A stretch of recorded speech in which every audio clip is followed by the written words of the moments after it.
twese twiga kugira ngo tuzabone amafaranga, tubone akazi keza, tubeho ubuzima bwiza. Gusa ubukire nanone tuba twumva twifuza ntago bisaba kuba twarize amashuri ahambaye cyangwa kuba twarize mu bigo birenze. Nuri hano muri karitsiye utuyemo uzasanga abafite amafaranga atari uko bafite diguri zirenze cyangwa bize amashuri ahambaye, ahubwo uzasanga bakoresha babandi bize. Bigenda bite kugira ngo umwe akire undi akene? Aho ngaho bitandukanira mu gushora amafaranga tugeze hanze cyangwa mu kuyakoresha.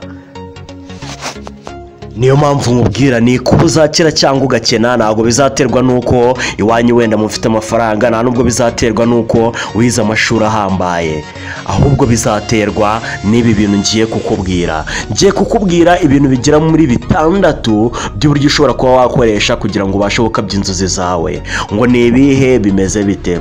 Ikintu cya mbere nuko mu nzira igana ku bukire, icyo bita kuba umuntu yagukatira cyangwa se kuba wenda wagira ubwoba yuko umuntu ari buguhakanire, icyo ngicyo ugomba kuba wakirinda. Nimba ushaka gushora amafaranga cyangwa ushaka gushaka akazi, manza wikuremo ikintu cyitwa ubwoba. Kuvuga yuko nuramuka wenda watse nk'akazi ahantu runaka bari buze kuvuga ngo ntabyo ushoboye, ntabyo wabasha gukora, wumve yuko ugize ubwoba utarakora icyo kintu. Icya kabiri nakubwira ahangaha kuri ingingo ya mbere nuko ugomba guhagarika ubwoba bwo kuba washora amafaranga mu kintu. Ahangaha iyo ushoye amafaranga yawe agashya, urongera ugahaguruka ugashora andi ugakora. Niyo mpamvu usanga abakene batinya gushora amafaranga, ariko niwegera umukire azakubwira yuko ashora amafaranga akabyara andi cyangwa se agahomba akongera agashora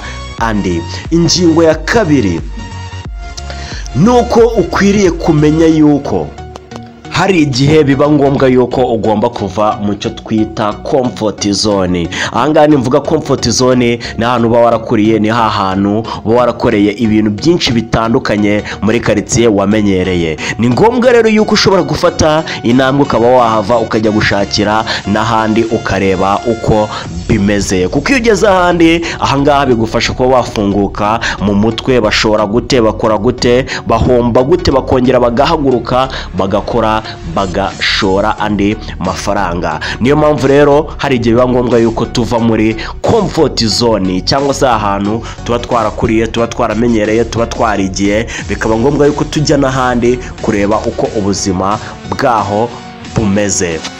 Ingingo ya gatatu ahangaha ndakubwira ngo gushora mu kintu kimwe, kwibanda mu kintu kimwe. Hamwe ushora mu kintu runaka, ugashora muri business runaka, abantu bakavuga ngo ntago bizarya, ntago bizakunda, nawe ugatangira kwica intege ngo ntago bizakunda, koko bizanga, kandi ukabona yuko koko bitazakunda. Nyamara aho ngaho ubona bitazakunda niho amahirwe abari, ahubwo hari igihe amahirwe abategereje kutera indi ntambwe imwe gusa cyangwa ebyiri ukaba wabasha kugera kuri ya mahirwe yawe. Ahangaha rero ndakubwira ngo niba ushoye muri business ugomba guhura na riski, ugomba guhura n'ibihombo, ugomba guhura n'abacantege, ugomba guhura n'abantu bakubwira ngo ntago bizakunda. Gusa ahangaha wowe icyambere ugomba kumenya ni ukwigirira icyizere, kumva yuko ufite courage zo gukora icyo kintu ukagishoramo, kabone nubwo byagusaba amezi angahe, byagusaba umwaka, byagusaba imyaka 2, ugomba kumenya yuko icyo kintu byanga bikunda ugomba kugikora.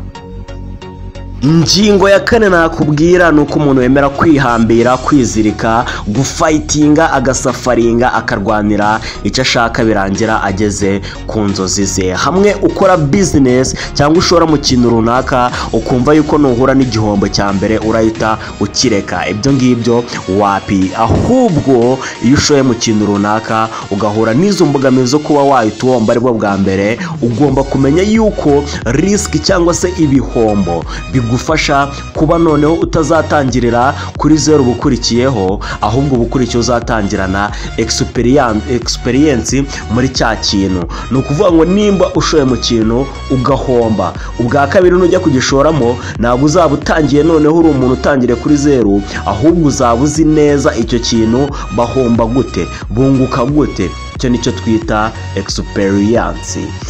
then ahangaha rero ugomba gufayitinga ukarwana ukumva yuko byanga bikunda ugomba gukabya za nzozi zawe apana kumva yuko nushora ugahomba urahita ubireka. Nkuhereje nk'urugero uramutse ufashe nk'ibihumbi 10 wenda ku kwezi ari byo uhembwa ukajya wizigama ibihumbi 5 gake gake uko ugenda uzamuka nyuma y'umwaka nyuma y'imyaka 2 uzaba umaze kugeza amafaranga menshi umaze kwagura business yawe. Irinde rero kumva yuko nusafaringa nuhura n'ibihombo uzahita ureka cya kintu urimo urakora.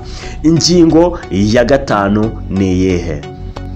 Ahangaha ingingo ya 5 ni ukumenya ngo ndashaka iki, niki nshaka kugeraho, nize gahunda mfite, nize plani mfite. Ni ukuvuga ngo ahangaha wiha intego ukavuga ngo byibuza wenda nyuma y'amezi runaka nyuma y'umwaka se nzaba maze kugera kuri iki ngiki. Ahangaha rero bigendana no kumenya ngo nshoboye gukora iki, niki ngewe ubwanjye nshoboye kuba nakikorera, nzi neza gukora, nashingiye wenda kuri ibi n'ibi, mfite amashuri angana gutya, ahubwo ngewe muri nge nshoboye gukora iki, niki nzi gukora neza. Ahangaha rero ushyiraho gahunda ugashyiraho intego ukavuga ngo nimba nshoboye gukora iki kintu neza ngiye kugishoramo, ndagikora umwaka umwe, imyaka 2, umwaka wa 3 kizaba kimaze kugera kure, kizangaburira, nzaba maze no kuba ngeze ku rwego rwo kuba nakoresha abandi bantu runaka. Burya business kugira umenye neza ko iri kwaguka nuko utangira no gukenera abagufasha,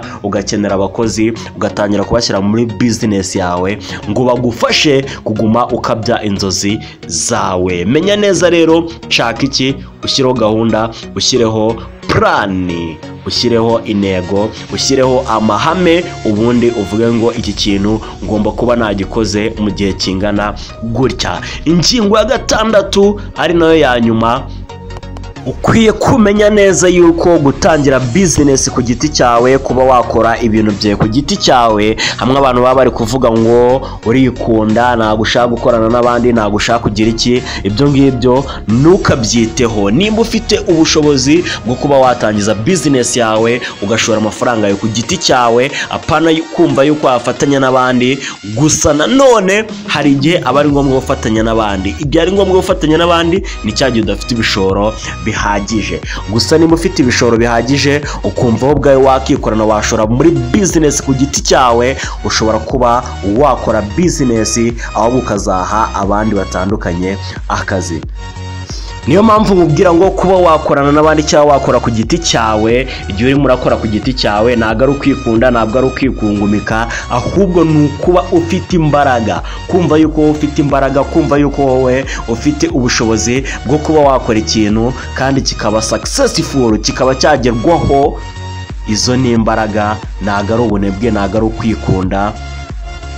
Abantu rero bakubwira ngo wewe kugira ngo uzabashe kugera ku bukire bwawe cyangwa uzabashe gukabya inzozi zawe, birasaba kuba wafatanya na runaka, wakorana na runaka, wakorana na runaka. Wapi, ahubwo igihe biri ngombwa yuko ufite imbaraga zo kuba washora ugakora muri business zawe. Kora business, shora amafaranga, unguka, zana abakozi bagufashe. Ahubwo iyi ni Hozo TV, turi kumwe umunsi kundi. Hasta la vista, ciao ciao.